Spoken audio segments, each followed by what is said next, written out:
J'ai une mémoire de poisson rouge, vraiment j'ai une mauvaise mémoire. Alors si c'est ce que vous n'arrêtez pas de vous dire au quotidien ou que vos proches n'arrêtent pas de répéter également autour de vous, eh bien je vous invite vraiment à rester sur cette vidéo parce qu'aujourd'hui je vais vous donner 3 bonnes nouvelles par rapport à ce merveilleux outil qu'est votre mémoire.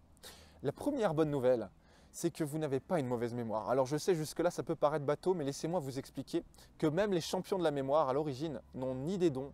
C'est pas inné, d'accord, la mémoire, ce ne sont pas des génies ou des gens avec un QI supérieur à la moyenne. Non, ce sont des gens ordinaires, avec une mémoire ordinaire, comme vous et moi, mais une mémoire qui est entraînée. La différence entre une bonne mémoire et une mauvaise mémoire, ce n'est pas une question de don, ce n'est pas une question de nature. Tout le monde a plus ou moins la même mémoire et plus ou moins équitable sur ce sujet-là.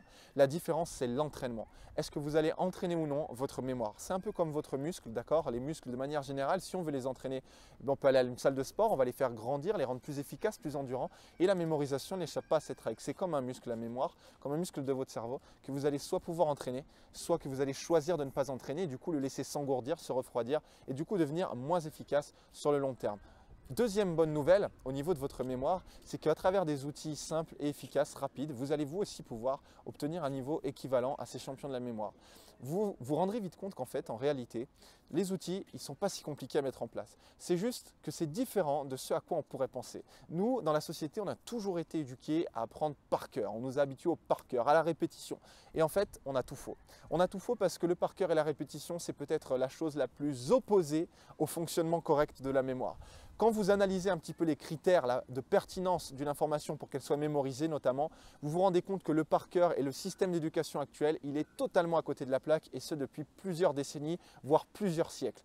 Mais la bonne nouvelle du coup malgré tout ça, c'est qu'en apprenant ces quelques petits outils et astuces et que vous les appliquez au quotidien, eh bien vous allez également pouvoir rapidement voir des résultats efficaces au niveau de la mémoire. Alors bien sûr, vous n'allez pas avoir le niveau d'un champion de la mémoire en seulement quelques mois de travail, mais au bout d'un moment, vous allez finir par atteindre déjà des résultats plus qu'intéressants pour la vie quotidienne. Si votre objectif, ce n'est pas de faire des concours de mémoire, ce n'est pas l'objectif de tout le monde à vrai dire, mais juste d'avoir une mémoire plus entraînée, eh bien ces exercices-là au quotidien, ils seront suffisants et ce n'est pas nécessairement quelque chose qui va vous prendre beaucoup de temps. Et ça aussi, c'est quelque chose de bien parce que, mine de rien, on est dans le rush en permanence dans la vie quotidienne. Et se dire qu'on peut améliorer notre mémoire sans forcément y passer des heures chaque jour, ben ça a quelque chose de rassurant. Et la troisième bonne nouvelle, c'est qu'une fois que vous développez votre mémoire, il y a plein de bonnes choses qui se développent dans votre vie. C'est vrai, la mémoire, aux yeux de beaucoup de personnes, ça a quelque chose de chiant. Moi, le premier, avant de me former à la mémoire, j'étais dans le domaine de l'hypnose. Et je me suis vite rendu compte que l'hypnose et la mémoire, ce sont deux domaines ultra connectés. Et que travailler la mémoire avec des techniques d'hypnose, en plus des techniques de mémorisation existantes, ça peut donner des choses juste incroyables en termes de résultats. Et c'est pour ça que j'ai décidé de m'y former, de rencontrer des champions de la mémoire également pour comprendre pourquoi leur cerveau fonctionne de telle manière, leur mémoire fonctionne de telle manière, pendant que je remarque que je suis en train de perdre mes yeux. C'est merveilleux de filmer en extérieur, mais ça a ses inconvénients. Et donc je vous disais qu'aux yeux de beaucoup de personnes, ça peut être chiant. Mais quand on se penche un peu sur le sujet de la mémoire, on se rend compte qu'en plus d'être primordial pour nous, c'est quelque chose de fascinant. Comment notre cerveau peut créer des connexions à des informations pour les retenir plus efficacement. Mais ce qui est encore plus fascinant, mes amis, c'est l'impact positif que ça a sur votre vie, mais en dehors juste de l'aspect scientifique, de se dire j'ai une bonne mémoire ou de se flatter ou je ne sais quoi, ça a plein de bonnes choses qui sont palpables dans votre existence. Par exemple, vous allez gagner de l'argent avec une meilleure mémoire, ça peut vous faire rire, mais si on calculait le nombre de fois ou à cause de certains oublis de notre vie quotidienne, eh bien on perd de l'argent.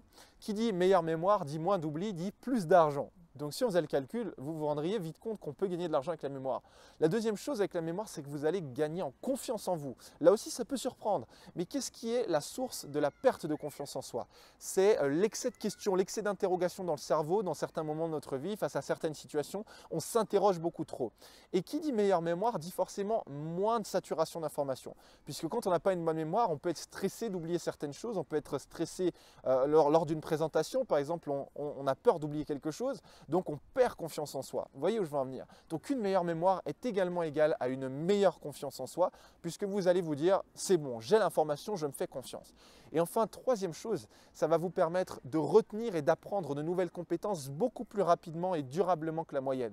Que vous soyez étudiant et que vous souhaitiez mieux réussir à un examen, la mémoire va vous aider. Que vous soyez également un employé, que vous travaillez en entreprise, que vous souhaitiez peut-être être conférencier, donner des séminaires, faire des présentations à l'oral et que vous n'avez pas envie de vous retrouver avec un carnet de notes de cette taille-là pour bien avoir l'air d'être assez sérieux, un minimum quand même, eh bien là, la mémoire travaillée, elle va vous permettre d'être complètement opérationnel dans ce genre d'événement.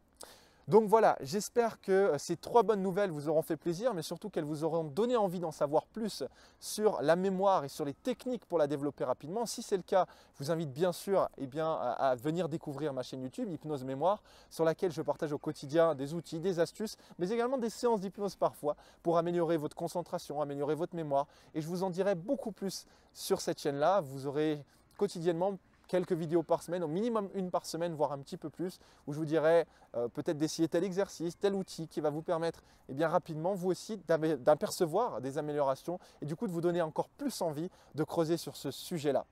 Voilà, j'espère que je vous aurai donné votre dose de bonnes nouvelles et de sourire pour la journée et je vous dis à très bientôt.